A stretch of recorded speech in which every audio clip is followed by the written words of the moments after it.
Hello friends आज मु आपण मानक लागि नै आछि माछो आ फूलकोबी रो गोटे जबरदस्त कॉम्बिनेशन। माछो को तो एम्ति आपण माने सब बेले तरकारी करी खाउथिबे किंतु थरे माछो फूलकोबी दिया तरकारी ट्राई करी चंदी कि तो सेति पे वीडियो टिको पूरा फुल देखंतु।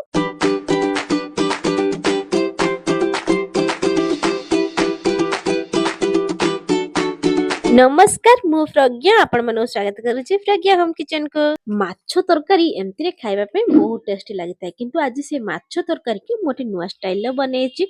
सेति पे प्रथम एठी मु किछि माछो नै आसीछि तापरे मु एठी किछि लूण आ हळदी देकी से माछो को भलो भाबरे मैरिनेट करि नेछि। आ एई माछो को आपन को साइट आडे की माछो कहंती सेटा मध्ये कमेंट रे निहाती जणांतु।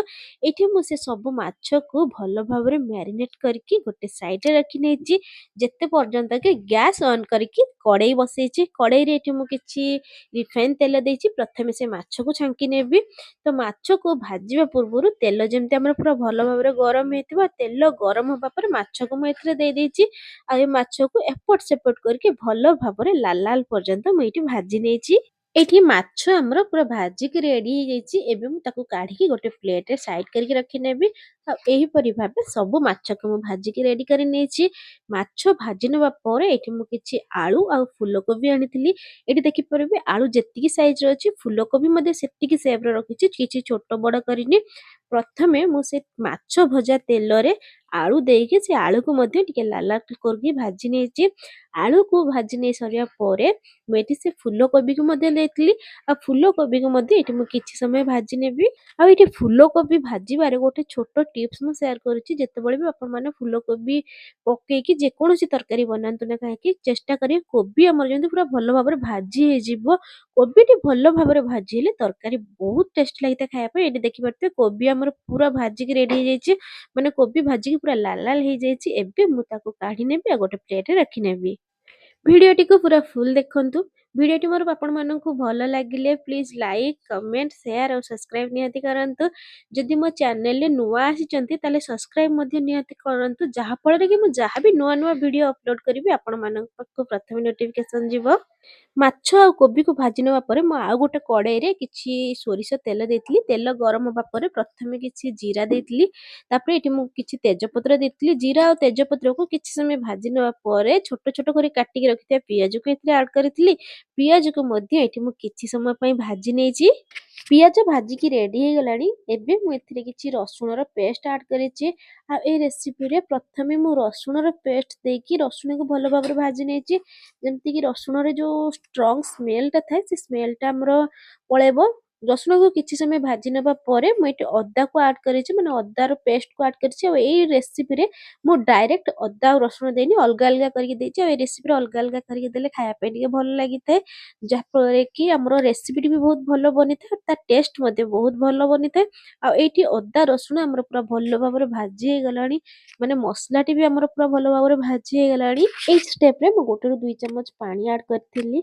आ से मसला को आउथरे भलो भाबरे एठी भाजी नेछि। आ एठी देखि परथियो मसला रे तेल मध्ये हमर छाडी गलानी।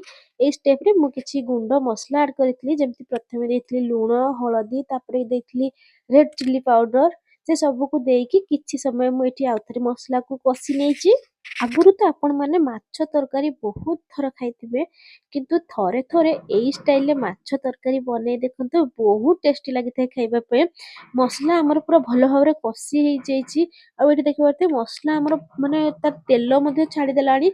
ए स्टेप रे मु छोट छोट करी काटी रखली टमाटो को ऐड करि नेथली। आ टमाटो को जस्ट किछि समय मु एठी भाजी नेथली। तापरे भाजी के रखिथबा आलू आ कोबी को मध्ये देके से मसला को किछि समय एठी कसी नेछि। तापरे कवर घोड़ेकी मु ताको किछि समय एठी सिजिबा पई मध्ये छाडी देछि। आ एठी मु कवर खोली के आपण माननकु चेक कर नउछि देखि परते हमर कोबी भलो भाबरे सिजी जाइछि माने मसला रे पूरा भलो भाबरे लागि आछि हमर से परिबा देहरे। एबे जेतिकी ग्रेवी बनेयाको चाहंतबे सेई अनुसार एठी पानी ऐड करि परिबे। मु मध्ये एठी अधिक टिके पानी ऐड करिछि। आ ए रेसिपी टिके अधिक पानी ऐड करले माने झोଳ झोଳ खाइले टिके भल लागिथे। आ एठी हमर झोळटी भलो भाबरे फुटी आसलानी माने जेतिकी ग्रेवी दरकार थाए सेतिकी हेई आसलानी। आ से स्टेप रे मु भाजी के रखिथे माछ को एथरे ऐड करि नेछि। आ से ମାଛକୁ କିଛି ସମୟ ଦେଇକି ହାଲକା ହାତରେ ଏମିତି ମୁଁ ତାକୁ ମିଶେଇ ନେଇଛି। ଜୋର ଜୋର କରିବା ଦ୍ୱାରା ମାନେ ମାଛ ଆମର ପୁରା ଭାଙ୍ଗିଯିବ, ସେଥିପାଇଁ ହାଲକା ହାତରେ ମୁଁ ସେ ସବୁକୁ ମିଶେଇ ଦେଇଛି। ଆଉ କିଛି ସମୟ ଫୁଟିବା ପାଇଁ ଛାଡ଼ି ଦେଇଥିଲି।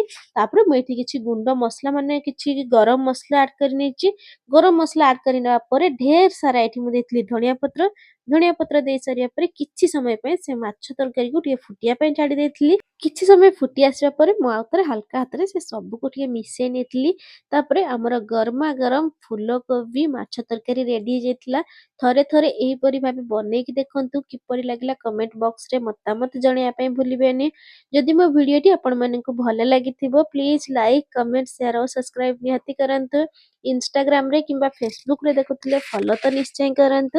ଥରେ ଥରେ ଘରେ ବନେଇକି ଟେଷ୍ଟ କରନ୍ତୁ, କିପରି ଲାଗିଲା କମେଣ୍ଟ ବକ୍ସରେ ମତାମତ ଜଣାଇବାକୁ ଭୁଲିବେନି। ରହିଲି ଆଜି ପାଇଁ ଏତିକି। ଆଉ ଥରେ ଦେଖା ହବା ଆଉ ଗୋଟେ ନୂଆ ଭିଡ଼ିଓ ସହିତ ଗୋଟେ ନୂଆ ରେସିପିରେ।